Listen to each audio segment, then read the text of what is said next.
Olá pessoal, na nossa aula de hoje falaremos sobre a evolução histórica da tabela periódica. Então a gente vai buscar entender como que chegamos na classificação periódica dos elementos químicos utilizada até os dias atuais.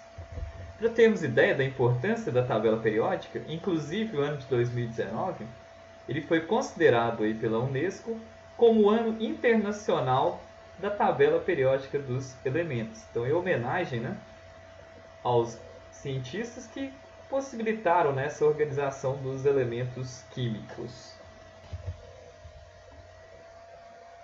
Então, os elementos químicos eles foram sendo descobertos à medida que a ciência avançou. Então, alguns elementos químicos já foram descobertos bem antes aí do século XVIII, aproximadamente.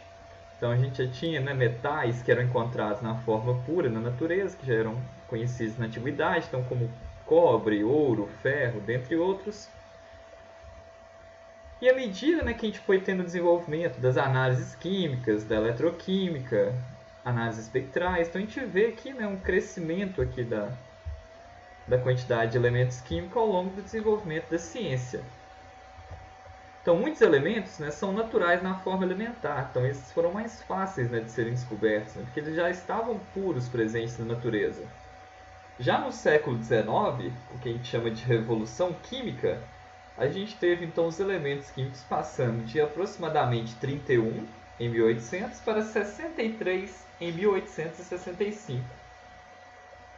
Alguns elementos são instáveis ou radioativos, então por isso que a gente teve a descoberta de alguns elementos químicos somente recentemente, pelos adventos de aceleradores de partículas, dentre outros. Então em 2002, para termos uma ideia, eram considerados 115 elementos químicos, em que na recente atualização de 2016 passaram para 118 elementos químicos descobertos. Então, a ideia de organizar os elementos químicos na tabela periódica buscou, então, visar assumir, então, uma organização que refletisse como que variassem as propriedades químicas e físicas à medida que vamos passando pelos elementos químicos presentes no nosso meio. Então, para a gente ter uma ideiazinha aí, tabela periódica atual pela IUPAC, que é a Organização Internacional de Química Pura e Aplicada. Então, em 2018, como eu disse, temos 118 elementos catalogados até então. Mas como que a gente chegou nessa tabela periódica? Então, desde a Grécia Antiga já discutia-se muito sobre os elementos que constituíam o nosso sistema. Então, naquela época ali tinha, por exemplo, a filosofia sobre os 4 elementos principais, terra, água, ar e fogo.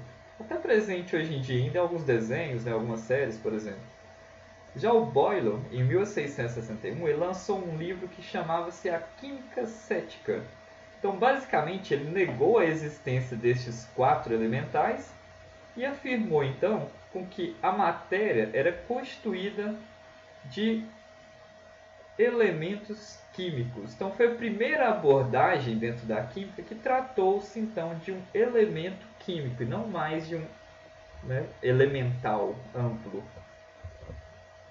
Já o Lavoisier, um químico muito famoso aí por várias descobertas, em 1789, ele lançou uma das obras mais importantes do contexto da química, o Tratado Elementar de Química. Então, nessa obra, ele catalogava cerca de 33 substâncias simples e elementos.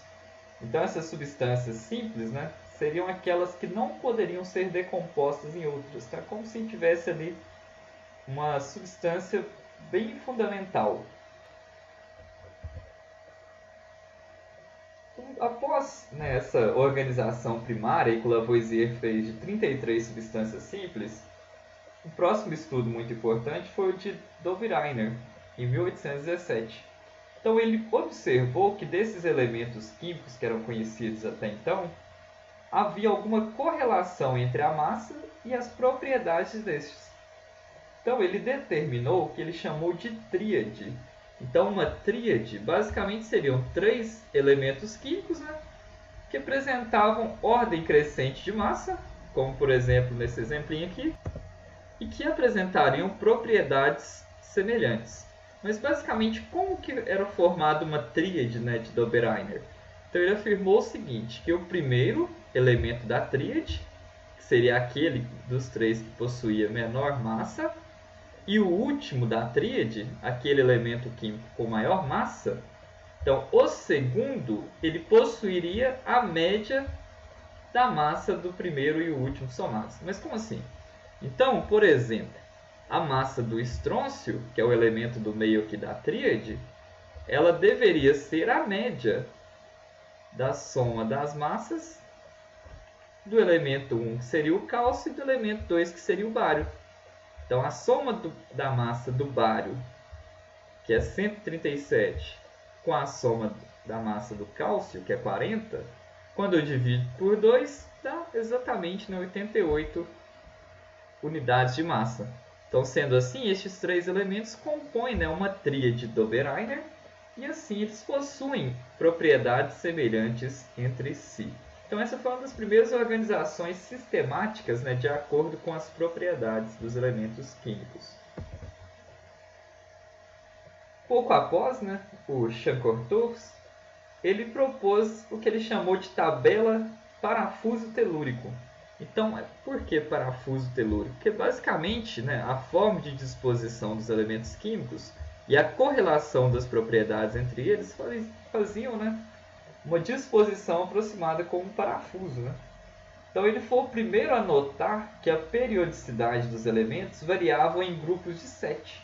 Ou seja, ele observou que à medida que ele ia passando elemento por elemento químico, quando chegava aí no número de 7, as propriedades voltavam a se repetir, né? Começar lá do zero aproximadamente. Então ele agrupou, né, os elementos considerando que as propriedades variavam assim, em elementos agrupados de 7 em 7. Já o Newlands observou o seguinte: um ano após, né, do Chancortours, ele afirmou que os elementos eram listados em ordem crescente de massa, e quando ele fazia isso, as propriedades físicas e químicas ocorriam em intervalos de 8. Então, o Newlands foi quem introduziu para a gente essa organização da tabela em colunas periódicas. Até hoje adotamos essa representação na tabela periódica atual. Então, com todos esses conhecimentos até então, Mendeleev e Mayer, então o primeiro a gente vai ver que ele ficou bem mais conhecido por essas questões, eles construíram tabelas periódicas listando os elementos em linhas ou colunas ordenados pela massa. E eles começavam uma nova coluna ou linha, né, quando as características dos elementos começavam a se repetir. Então, realmente, o Mendeleev e o Mayer, os dois fizeram uma tabela periódica totalmente baseada na ocorrência das propriedades, né, como que elas variavam ao longo de todos os elementos químicos descobertos até então. Então, a tabela periódica aqui do Mayer, né, com a organização e sistemática que ele propôs. Já no caso do Mendeleev, a gente tem novamente aqui a tabela periódica dele disposta, baseada em colunas, né? Porém, a gente observa aqui essas interrogações.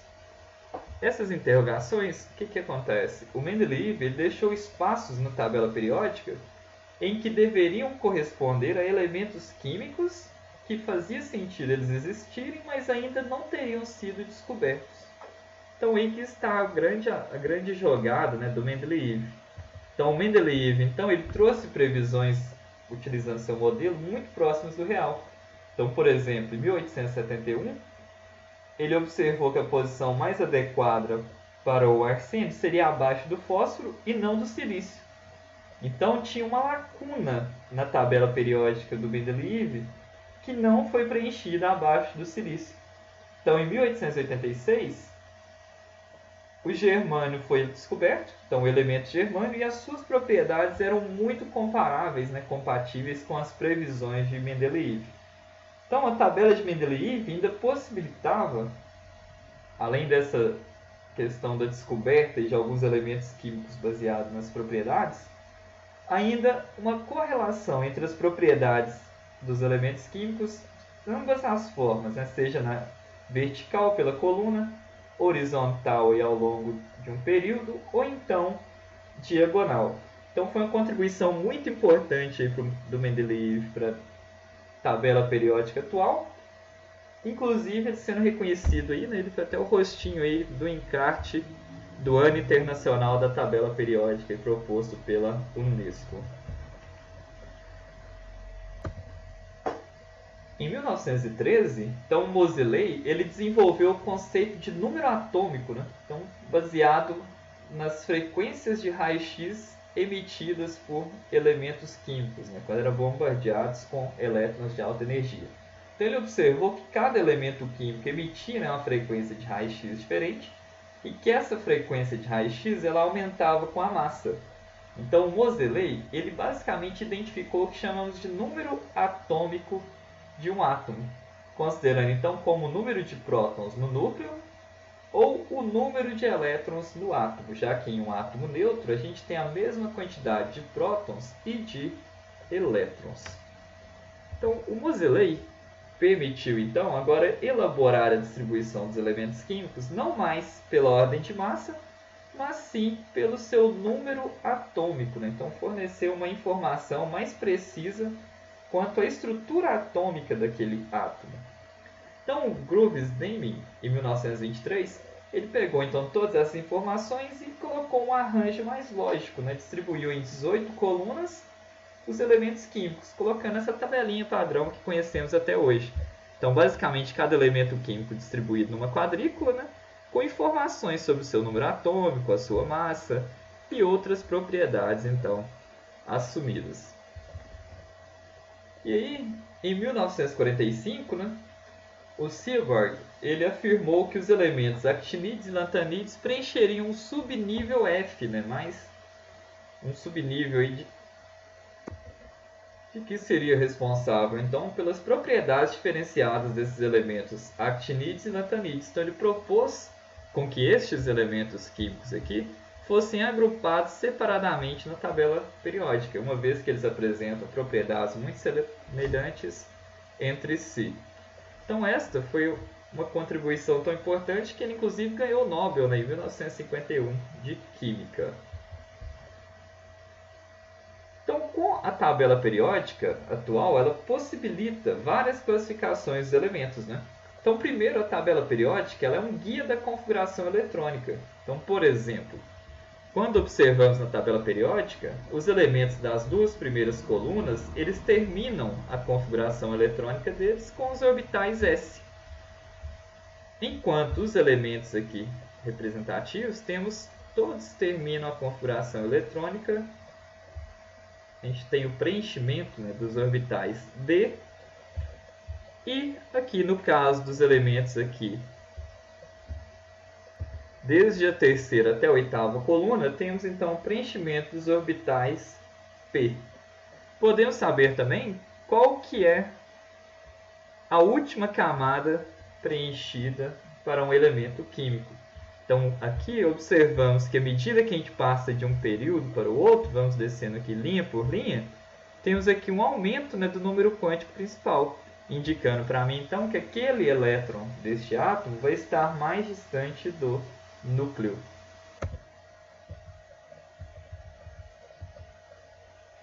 Os elementos químicos ainda podem ser agrupados, né, de modo mais amplo, baseado nas características, né, físico-químicas destes. Então a gente pode ter, por exemplo, o agrupamento em metais, que são esses aqui com um tom um pouco mais vermelho, né, um próximo rosa. Os metais então têm características como brilhantes, né, alto ponto de fusão, alto ponto de ebulição, condutores de calor, por exemplo.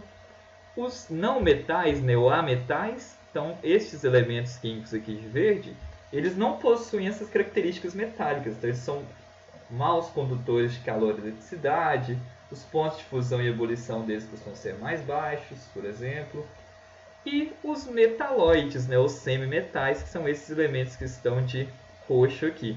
Então estes elementos, como eles estão na região de transição entre os metais e os ametais, eles apresentam propriedades ora parecido com metais, ora parecido com ametais.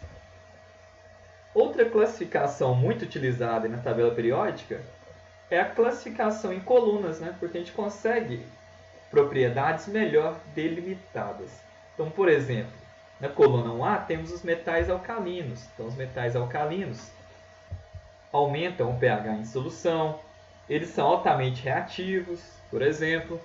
Os metais alcalinos terrosos também é outra classificação de elementos com propriedades semelhantes entre si. Os metais de transição, né, são os elementos aqui, os metais representativos. A família do boro, família do carbono, a família do nitrogênio, os calcogênios e halogênios e gases nobres, além dos lantanídeos, né, e actinídeos que já havia comentado. Então, basicamente, cada coluna aqui de elementos apresenta propriedades muito semelhantes entre si. Então, por exemplo, os gases nobres, que estão aqui na coluna 18, então, basicamente, eles são o quê? Elementos químicos que são pouco reativos, que possuem sua camada de valência totalmente preenchida, são encontrados na forma monoatômica. Então, basicamente, se eu observar cada coluna aqui, eu vou ter um grupo de elementos químicos com propriedades extremamente semelhantes entre si. Então, pessoal, as referências da nossa aula de hoje e até a nossa próxima aula.